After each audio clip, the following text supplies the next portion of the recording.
I want you to think back to the times that you learned your most important lessons. Obviously, this may be a little bit difficult to recall all of them, but choose one or two.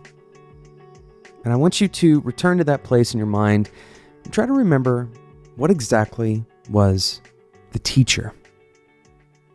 That's what we're talking about in today's episode. My name is Jonathan Cottrell, and you're listening to Developer T. And my goal on the show is to help driven developers like you find clarity, perspective, and purpose in their careers. Learning and growth are entangled together in our lives. And there are times when we think that we have a very clear teacher. Certainly when we have a mentor, or even when we're actually in school and we have someone who has the title of teacher. But very often the teacher is more a part of the circumstance, or maybe the learning is a result of multiple things. There's no one specific teacher that exists in that particular environment. In today's episode, I want to talk about one specific type of environment that you can seek out. You can intentionally seek this out.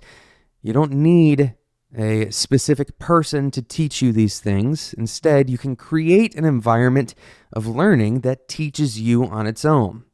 This is really the habit, the identifying habit between really high performers and people who stay relatively static throughout their careers.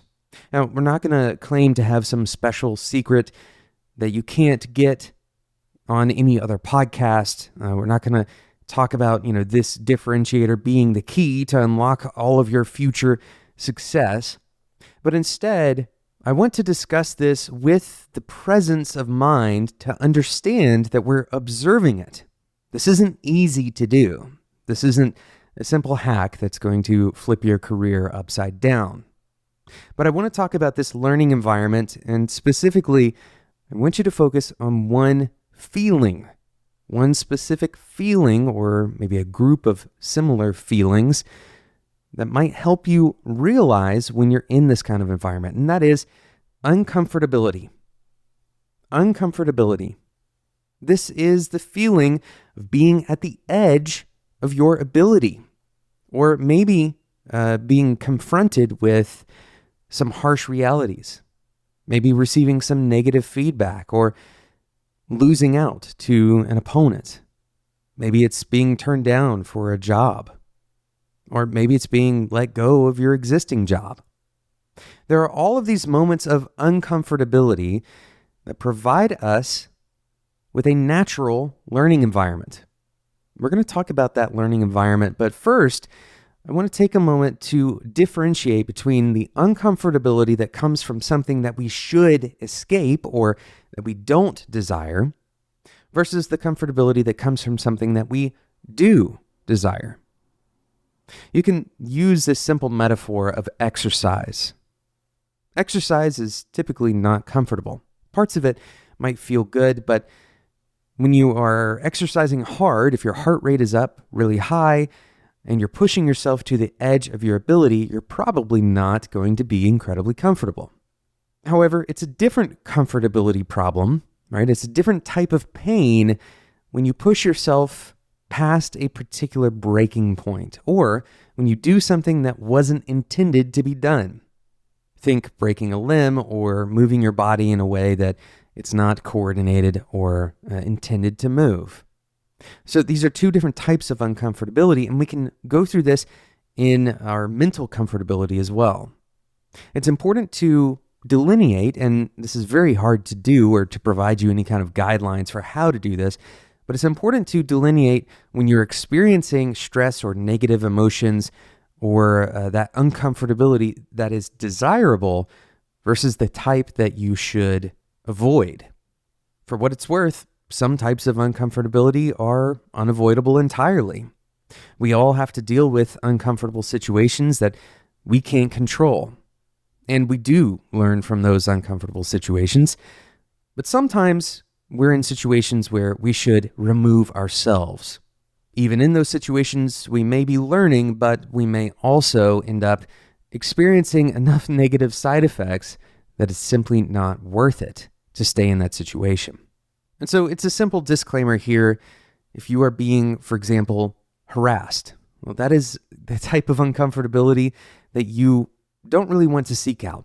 It's very unlikely that you will benefit greatly enough from the learning that comes from that you should seek out situations where you're being harassed. With that disclaimer, we're going to take a moment to talk about our sponsor, and then we're going to come back and talk about why stressful situations or uncomfortable situations are so good for our learning processes. Today's episode is sponsored by Linode. I can tell you in my 10-year career, one of the most common threads that I have seen with really good developers, really talented developers, is that they knew how to work with a Linux server in the cloud.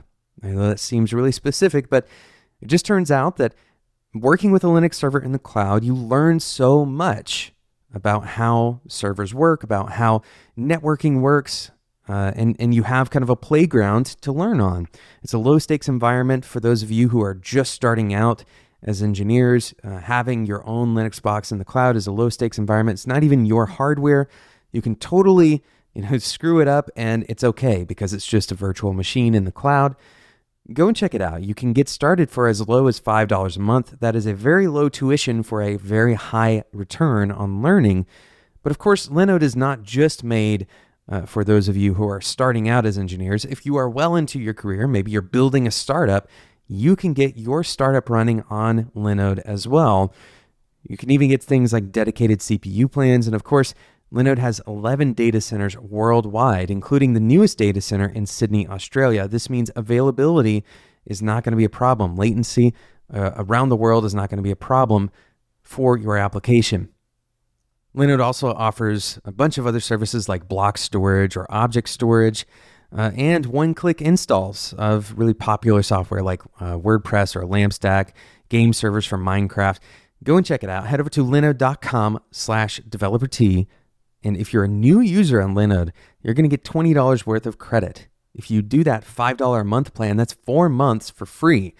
Make sure you use the promo code DeveloperT2020. That's DeveloperT2020 at checkout. Linode.com/developer-t with promo code DeveloperT2020. Thanks again to Linode for sponsoring today's episode of Developer T.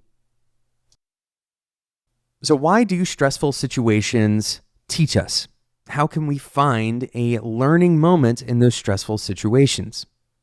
Well, you can think about the very simple process that's happening. When we're uncomfortable, we have even physiological responses.